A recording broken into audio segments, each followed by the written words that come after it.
$5 to over $16. The most active May contract up $9.80 at $736.80 per ton. Concerns over tightening old crop supplies remain the key driver as the market works to try and ration demand. Gains in Chicago soybeans and soy oil also provided underlying support. However, a firm tone in the Canadian dollar this morning, trading over 79 US cents, did put some pressure on values. Profit taking at the highs and a scale-up hedge selling also tempered the advances to some extent. In the U.S., soybeans and corn are higher while wheat is turning mixed. Soybeans up 3 cents in the May contract at $13.80 per bushel. The USDA is holding its annual Ag Outlook Forum this week, with today's news out of that forum including the first supply-demand estimates for the upcoming crop year. While U.S. acres and production are both expected to be up on the year, solid demand is expected to continue, and the USDA is forecasting tight soybean ending stocks for the second year in a row.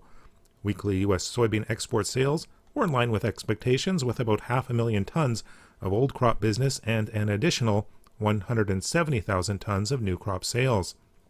The advancing Brazilian harvest did remain a bearish influence, with weather uncertainty there being followed closely.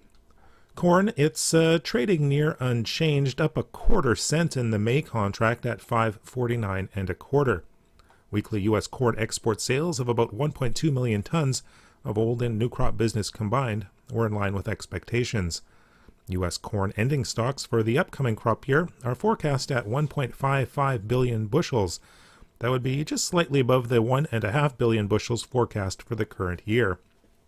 Wheat futures, they are backing away from earlier gains, posting losses in most months now. Chicago down 4 cents, down 3 cents in the May contract at $6.62 per bushel. Kansas City steady in May at $6.43 per bushel.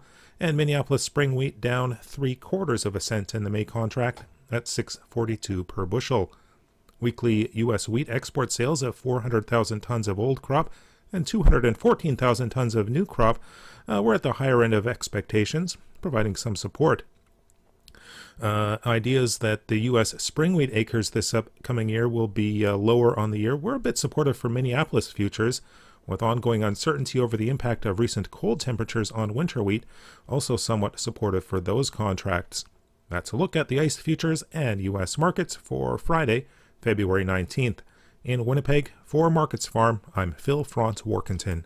New Holland Dealer Days are back. Butler Farm Equipment in Fort St. John is here to help you tackle the season ahead. Special preseason savings are available, featuring 0% financing and cashback offers on select New Holland hay tools, tractors, and material handling equipment. Thinking about trading in? New Holland Dealer Days is the time. Stop by Butler Farm Equipment in Fort St. John today to learn all about the preseason savings going on. For commercial use only, customer participation subject to credit qualification and CNH Industrial Capital Canada Limited approval. Standard terms, conditions, and other restrictions apply. A down payment may be required.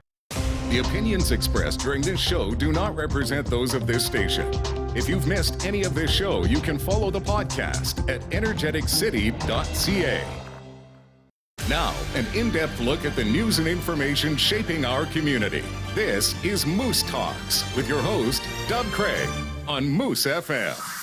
Good morning. Welcome to another episode of the show. A little later on, we're going to be joined by Andy Ackerman. He is the chair of the Board of Trustees of the Fort St. John Public Library.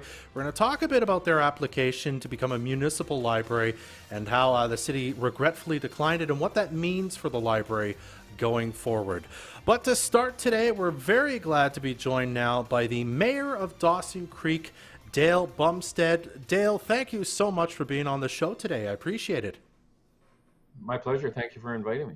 So we've got a lot to talk about, but I thought we'd talk a bit about economy kind of to start, because earlier this week a story came out about something that came out last week. ARC Resources and Seven Generations, two oil companies, oil services companies, are merging, and you saw it as one of probably many good signs that things are starting to rebound in the region. What stands to gain, or who stands to gain, I guess, most from a merger like this, and what does it mean for the region?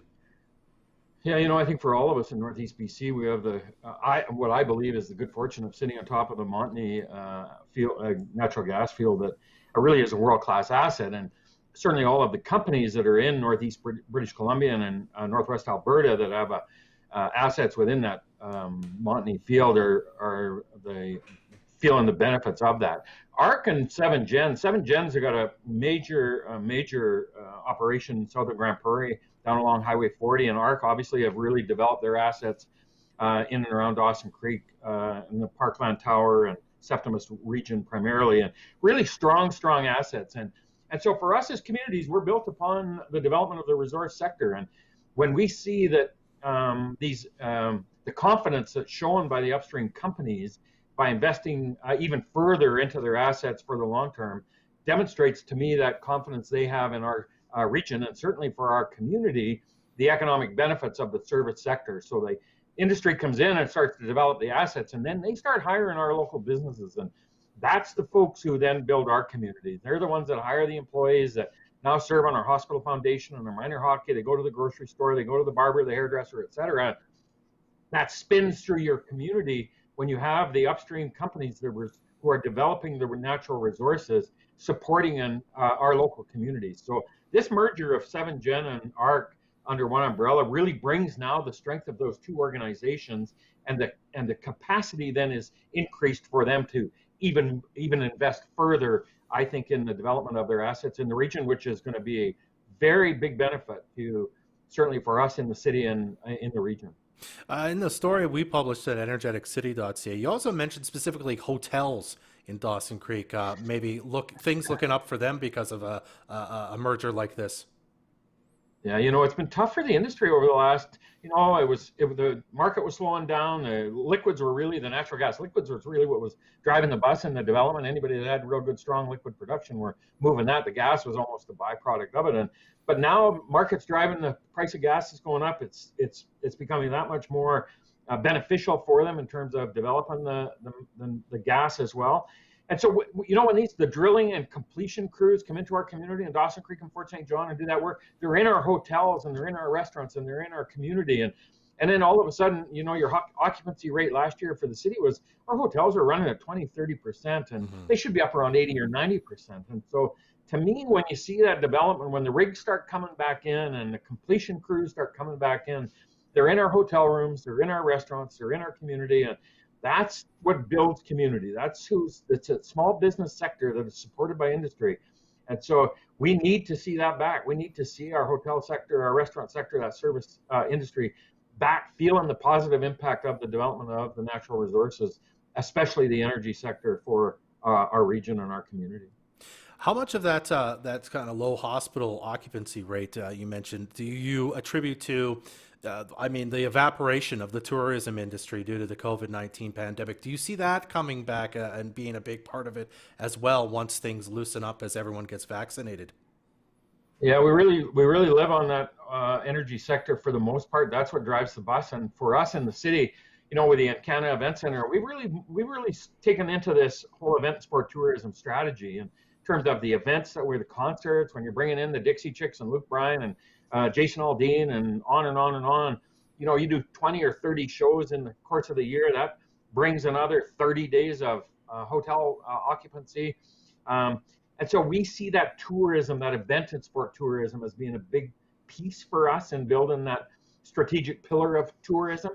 But obviously in 2020, the lack of tourism in our community, compounded by the lack of the industry, everybody was pulled back because nobody was having the confidence and the understanding of how they could do business in this new pandemic world. And so that put our hotel occupancy down. Like I say, it was 20-30%. That's horrible for them. And so I honestly believe this. I believe that we're going to start to see the noose of the restriction on public gatherings start to loosen this summer. And as that happens, we believe we're going to be able to start to see that we can start to put some events on at the event center. That'll bring that more tourism traffic in. I'll compound that with the industry, and we'll get our hotel occupancy back. And that's just one segment of our community that's really important to us, and ensuring that we see the economic drivers of our community being diversified, and help and pull to make sure our community is strong. You also talked a bit about dormant well cleanup. Now, the federal government has announced some funding for that. You were also on a call recently with ministers to talk about that. I could see it as being a stimulant for the economy, obviously good for the environment when that happens. How responsive were ministers to any kind of your anything that had to come from your input on the matter, on what you'd hope to see happen? Or is there more you think they could do? Yeah, so the feds last year, when everything, obviously they were trying to spur the economy in any sector they could, and certainly I think in Western Canada, Alberta, Saskatchewan, and Northeast BC, and the energy sector is one example. So they popped 1.7 billion in to this dormant well program, and which is intended to try to spur the local service sector to give them some opportunity at some revenue. Positively impact the environment by removing some of those dormant wells, positively impacting the impact for landowners, because now they get that dormant infrastructure off their land and get that land back into production, back into agriculture, food production. And so that was a very positive, from my view, announcement. And the Minister Ralston, I talked to him last year about it, he said, this is aimed at BC businesses. We want to support the BC businesses. And so to me, that's where I wanted to really make sure we stayed on top of it and ensure that our local BC businesses, the local BC sector, got the opportunity of that first wave of 50 million. We heard from landowners through the Peace River Regional District last year, identifying sites. First Nations communities were really active in it. To me, it was a win-win-win-win-win in terms of seeing how beneficial it was. It was creating economic benefits. It was creating opportunities for landowners to get that land back into agriculture. It was creating a cleanup of some of that dormant stuff that's been in existence for 40, 50, 60 years. So it was very positive. And now they've announced the second wave of the 50 million in BC. And so we got 100 and 120 million over the last couple of years. It's going to be really good. And so when I was on the call with the Minister last week and on the announcement of that second 50, and Minister Wilkinson, the Federal Minister of Climate and Environment, and I said that, right? You guys are always looking for ways to encourage and enhance and spur our economy. Here's one that's been a win-win-win-win-win. Continue it, take it back to cabinet, both at feds and the province, and get some more dough in here for us to help spur the economy and help the service sector continue to survive and thrive. Okay. I want to switch gears a bit and talk about the Kinarina closure. Now, 2 weeks ago, Dawson City Council, Dawson Creek City Council, that's what I meant to say, voted to close the Kinarina, which only, as we understand it, leaves one sheet of ice really for about 300 or more area minor hockey players. Why did council make that decision? So we struggled. We got last fall, we were doing everything we could to get our facilities open. We wanted the pool open, the aquatic center, the Canberra Aquatic Center. We wanted the arenas open. We wanted our facilities back open for the benefit of our public and people getting back into recreation opportunities. And so we got the Memorial Arena open, and the Memorial Arena's got a great access points, and so you can flow people in and out very easily. Kin Arena is a little more difficult. We got it open in about November. We were hearing from minor hockey, particularly, who were really concerned about the pressure on the ice with one facility. So we got it open, but then with the pandemic and the public health orders in terms of how we had to ensure we did this transition of groups between uses, it meant that Kin Arena, the only way we could functionally operate it within those protocols is when a group would leave, one group would be on the ice for an hour and then they'd leave. It would take us an hour to clean it, so you get an hour of dead time. We were only seeing about 7 hours of additional ice being taken up in terms of utilization. And it's such a huge operational cost for us in order to keep it open. And there's no sign of those protocols changing. And so with that, council said, look, it's just financially for us, this is real money we're spending. It's real dough that's going out the door. And unfortunately, you got to make the best decisions sometimes you can within these current times, and certainly it was tough to do, but we were only, like I say, we were only seeing about an additional 7 hours of ice time being taken. Speed skaters now have got their oval outside, so they've moved outside, and that freed up some more ice at the Memorial Arena. And so, yeah, that's just some of the decisions you got to make sometimes in terms of council, because this is taxpayers' money. This is real money that's being spent. The Minor Hockey Association, again, as I understand it, did ask you guys to see if you could hold off till the end of the month. I mean, again, why is it just a cost thing? You just couldn't keep it open any longer without it being, a real problem? Yeah, it's just the operational costs of doing that. An example here's kind of a real example. Our aquatic center normally, on a year basis, it costs us about $1.8 million to operate that after our fees and charges and our operating expenses. So we normally recover about 30 or 40% of the operating costs through our fees. People going to the pool and pay their $7 or $8 to go swimming. This year in 2020, we were down to about 4% recovery rate on our fees and charges, just because we can only have 40 people in the pool. And so, you know what, honestly, this is tough stuff. It's tough. Nobody comes to city council saying, will you stop doing this? They come to want you to be providing services. But at the same time, financially, fiscally, we got to manage that money. It's tough times for lots of folks right now. And you know, we're the ones that are at council given the task and trusted by our residents and businesses to make decisions. And as I say, this was not an easy one. Obviously, the arenas are a big deal, but we don't see a change in the public health orders coming. They're still not going to be able to play games and all of that stuff. There is capacity at the arena. It's not ideal in terms of folks wanting sometimes to take that ice. Okay. Emergency preparedness funding. You guys are set to get $750,000 to essentially help you replace the 102nd Avenue crossing. I mean, you guys deal with flooding, it seems, on and off a bit every year in a way. Is that going to cover all the cost, or is that just a part of it?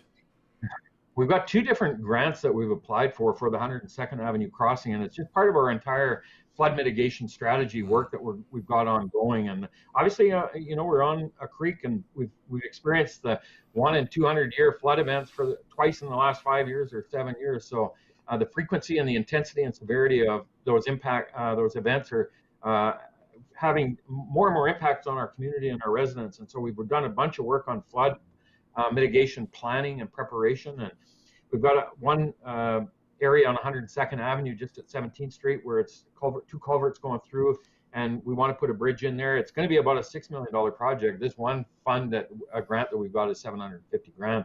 So it's just one part of the planning piece. And honestly, I think council's of the view that if we can get the funding, if we can get the infrastructure grants to cover the entire $5 million, $5.5 or $6 million, then we're going to go ahead with it. But if we don't, we'll start looking at, there's all kinds of options there. This year they're doing the 8th Street Bridge as well. And that's a provincial highways project. It's going to be 2 years of really construction, replacing those culverts at 8th Street.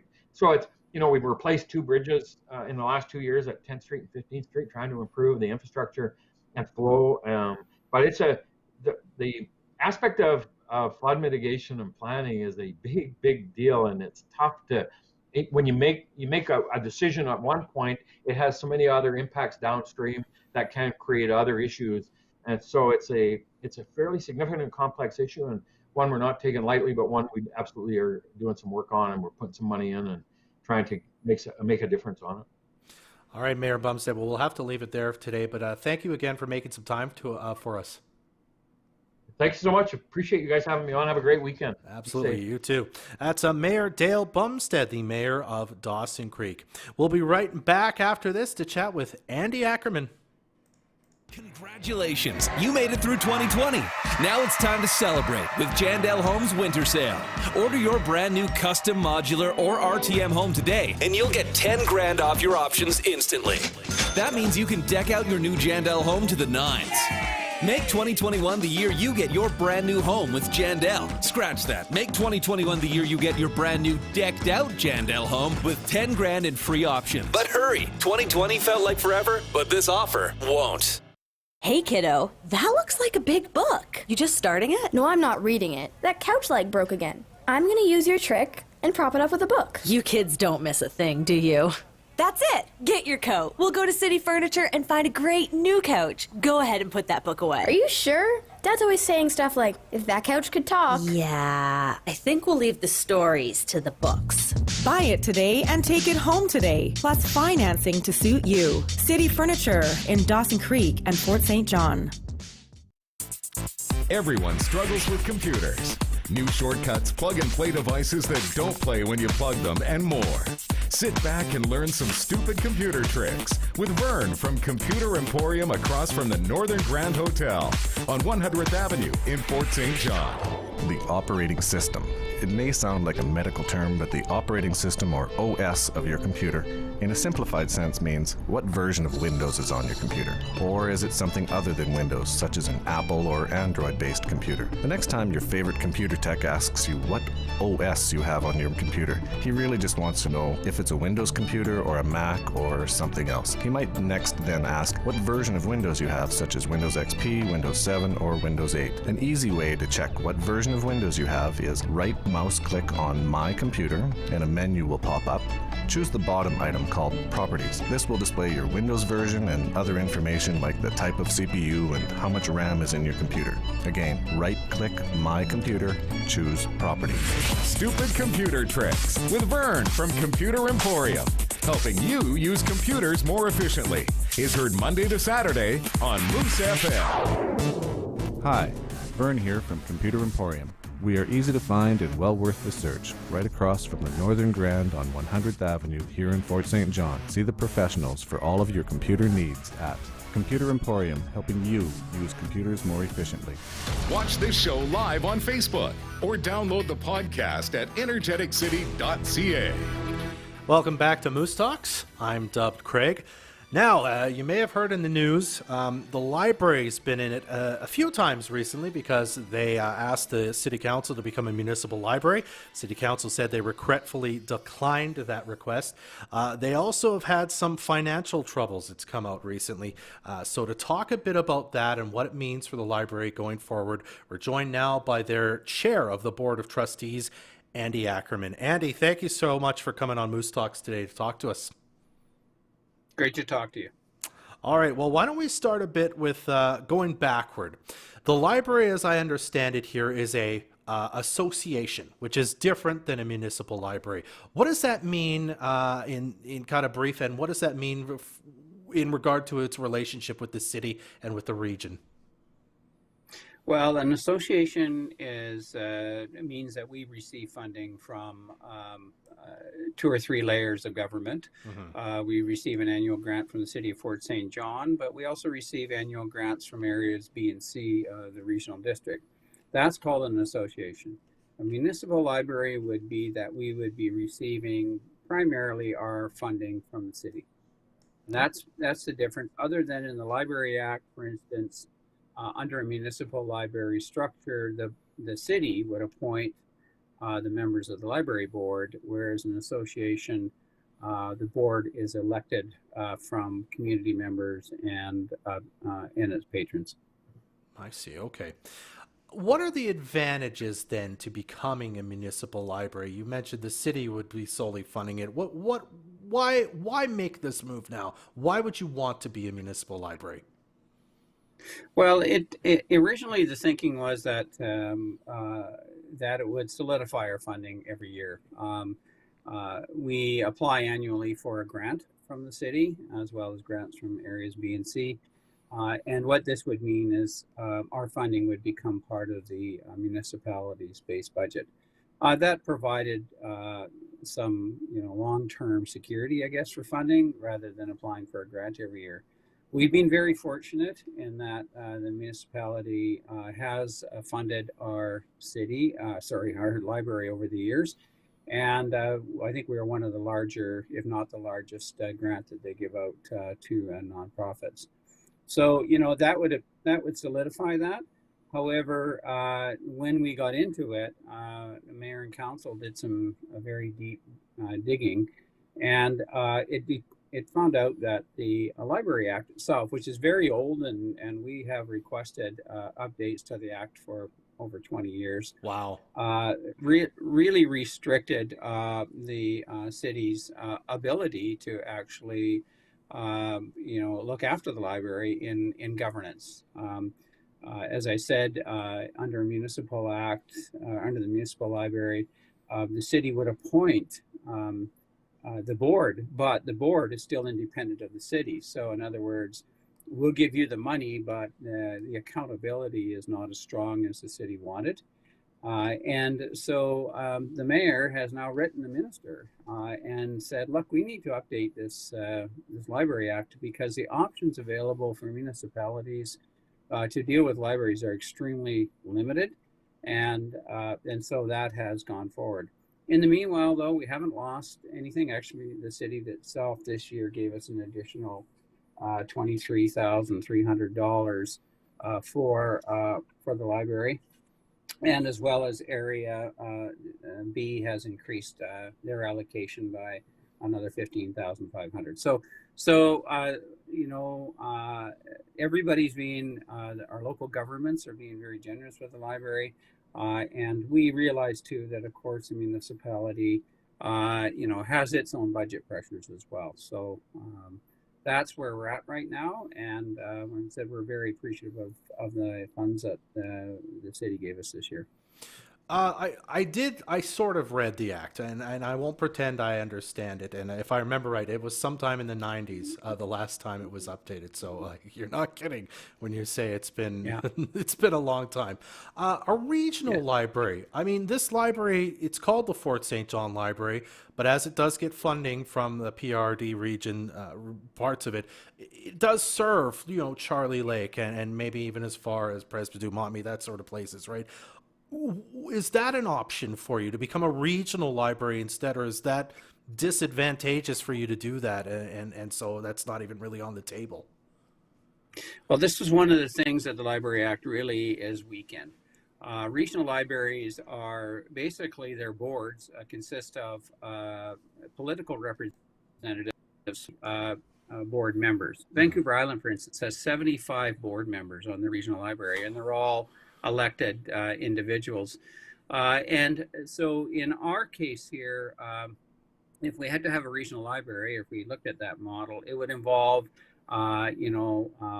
different municipalities being part of the regional board. And each library would still have its own board. And the regional library board members would have to commit annually to funding to assist the individual libraries for things like new libraries or improvements to libraries or this kind of thing. But that commitment is only generally annually. So, for instance, if a library makes plans, or the regional library board says, yes, we're going to build a new library in Taylor or Fort St. John or Hudson's Hope or whoever belongs to the regional library board, and then the following year, that particular municipality pulls out of the agreement, that leaves everybody again short. So, and the unfortunate thing is right now, the Library Act, that's the only model that's available for the regional library. So this is one of the things that the mayor has written the minister about, saying, look, we need more options here to consider things like a regional library board. Okay. Let's talk about the deficits the library's been running. They seem substantial. I don't know what it is compared to the budget, especially, but it seems like a lot, and it's been a few years in a row now. Why has there been so many deficits? Is there funding that hasn't come through suddenly that surprised everyone? What's the reason for that? Well, I mean, our ability to raise money, as with most nonprofits, has really been cut back because of COVID. And our costs keep going up. For instance, we pay $80,000 a year for rent to the cultural center alone. We have staff. We have 13 staff, and the usual in any organization, staff costs are high.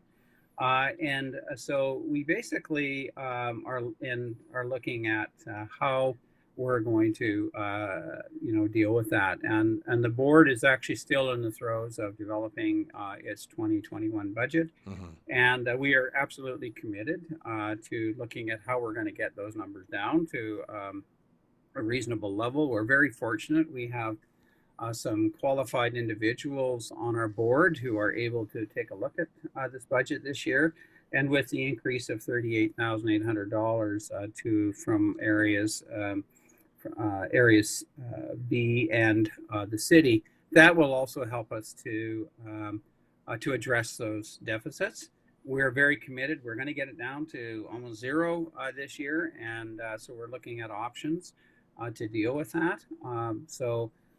All of that, I mean, when you're looking at a fairly major undertaking, we can't forget the library is not a small business. It's a fairly major business. And so, as with, like I said, as with a lot of other nonprofits and even a lot of businesses this past year, our ability to actually raise funds has really been substantially reduced. So we're looking at addressing all of that.